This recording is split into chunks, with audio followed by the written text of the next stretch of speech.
Day one of our outdoor patio.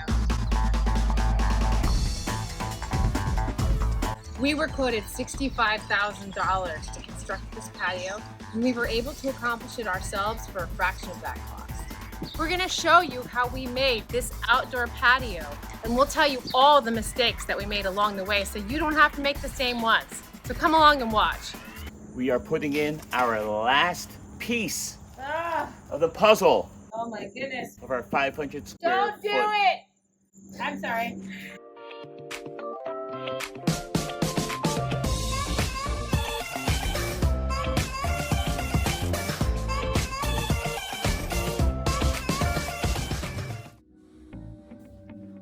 All right, step one, prep the existing space. First, we have to remove all the rocks and grass. It's like an exercise in futility. Your side looks all done. Whose side is whose? Now, originally we were planning to do a dry lay patio, which means we place flagstone on top of a layer of compacted sand and gravel. But those plans changed drastically. More to come on that. The way that you build a patio is just go inside and pretend that there's nothing going on, and I'll do it while you're gone. And then when you come back, The next step is building 2 retaining walls, and we're going to do it for free. So we found these rocks on Facebook Marketplace, and we're trying to retain the edge of our patio. But these things are at least 150 pounds per cubic foot, so we can't get as many as we would like. Our RAV4 is already pretty low. Yeah. So this is Noel's Mother's Day present. Sure. I just want to watch you work. Fun for me. We drove around the back of our house with our big rocks. And we got them here. Did it. We didn't break our car. I want to say, how much do you think this weighs? Probably over This guy is 2,000 over pounds. 200, not 2,000. Oh. So to build the wall, you first lay down some gravel, and then you tamp it down here. There is a drain pipe already coming from the ground next to it, so we just left that drain pipe so that there's not water pressure building. After you're done tamping it down, that's when you can start laying the boulders on top. We had to go back a few times to different houses to get enough boulders, but in the end, we spent $0 on these giant boulders to build our wall. Here's where things get interesting. After a few weeks of deliberation, we decided to switch to a wet lay foundation rather than dry lay. Now, wet lay involves leveling out the dirt, laying several inches of gravel down, leveling the gravel, then putting concrete forms around and then pouring down the concrete and smoothing it out. Now, the wet lay does have some advantages in that you'll never have weeds growing out of it. You're never going to have things shifting underneath, lasting for decades upon decades, whereas on dry lay you're going to have things shift, you're going to have weeds and the grass grow, it's going to break up the mortar more. Since we had to hire a contractor to install the concrete slab, it meant that we didn't actually have to remove the grass earlier, but at least we got to visualize the dimensions of the patio. And concrete slab, there it is. Now overall, these guys did a pretty good job. They were affordable, and we only spent a few grand on this concrete slab. Everyone else was nearly double, and if not triple, that price. That being said, the finished product had some issues that we had to fix. Here are the mistakes that were made and the lessons you need to learn. Check out low spot right here, right by the door. Swimming in water here. There were several low spots, which meant that we would have to add more mortar to make sure the final flagstone didn't pool water. Make sure you have at least a 6-inch thick slab. Because our backyard is on a hill and a slope, the edge of the slab wasn't as thick as it should be. There's so little rock base here, a foundation, that it's going to ultimately cause this to erode away and cause this to be very unstable right here. So I'm spraying it right on kind of this line and see, can I get water to move? Make sure your slab is properly graded away from the house. We did achieve the recommended 1/8 inch drop per foot, but it was close. It makes laying down the flagstone much more difficult if it's not sloped properly and you don't want to get water in your house. Now I have to give the contractor props because he did come back, fill it, and fix it as much as possible at no charge. To be safe, it was very important for us to grade our backyard properly so that the slab would be supported and prevent the slab from cracking in the future. This is why we ended up getting more rocks and 20 yards of fill dirt to properly grade our backyard hill. Now that our concrete slab is done, we're moving on to laying flagstone. Day one, flagstone.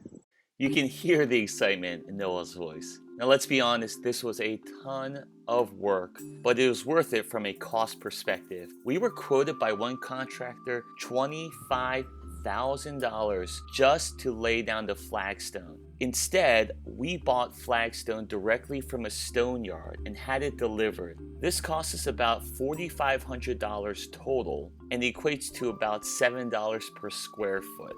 Now all the money we save could be used towards marriage counseling. Why are you doing work without me? What? She started doing this. Well, you brought it up. This is... Play it out, and then you're like, now I have to leave.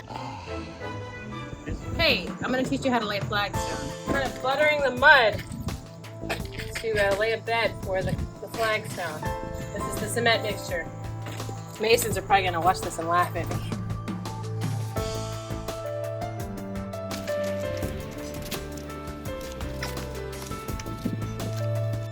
Trying to get it level. Oh. Crazy, don't do this. It's not worth it. And that's how you lay a flagstone patio. Follow for more tips and advice. All right, guys, we just finished a few blocks of flagstone. It is Labor Day, so I decided to give Noelle the day off. I know you're all surprised that I'm actually doing the work and Noelle's not here, but it's proof that I do work sometimes, only when it's for the video. Just kidding.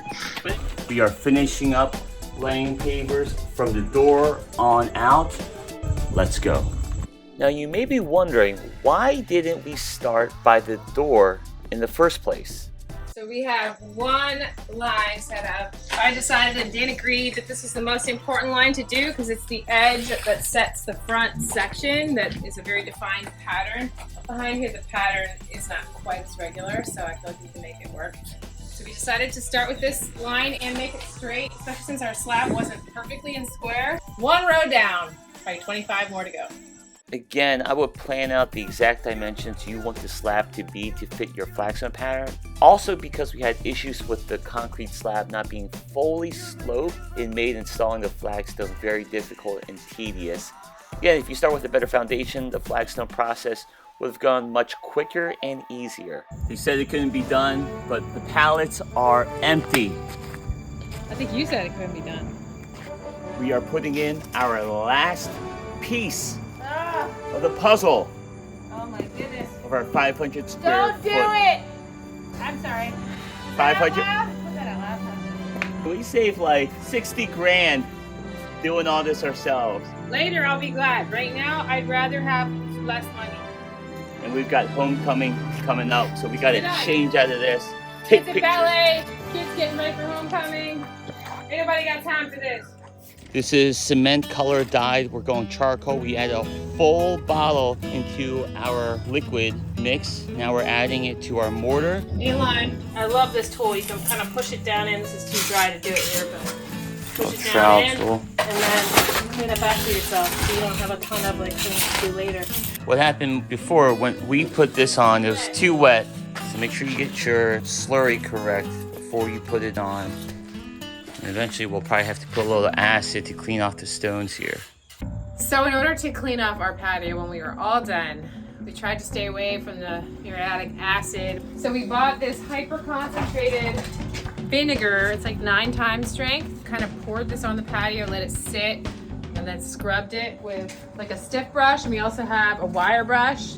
And then we power washed it too, which online they say you shouldn't power wash your flagstone. So I'm not an expert, but it really helped remove the grout haze, and we got it to a place that we're happy with it. Building a path. Who's on their patio? I feel like I want to say I am, but I also feel like there's still things I want to do. But we're done, our patio, woo!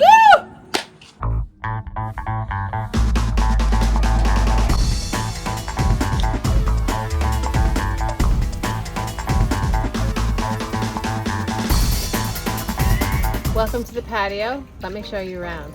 So this area is a flat slab, and as you can see, it's completed. Our grout joints aren't perfect, our mortar joints aren't perfect, so just don't look too closely. But we even add a little water feature. You can check out the video for that also below. But bit by bit, we're DIYing our backyard into a masterpiece. Hey guys, thanks for watching. The patio took us a long time to complete, but it was worth the time. We love having people over and it's become a destination spot. So all in all, we spent about $5,000 on the stone, another $1,000 or so on tools, mortar, grout, dirt, and then we spent another $4,000 on the concrete slab install. All in all, it was about $10,000 that we put out for a patio that some people quoted $65,000 for. We learned a lot of lessons along the way, and we hope you learned them too by watching us. So feel free to leave us a comment below, and don't forget to click like and subscribe as always.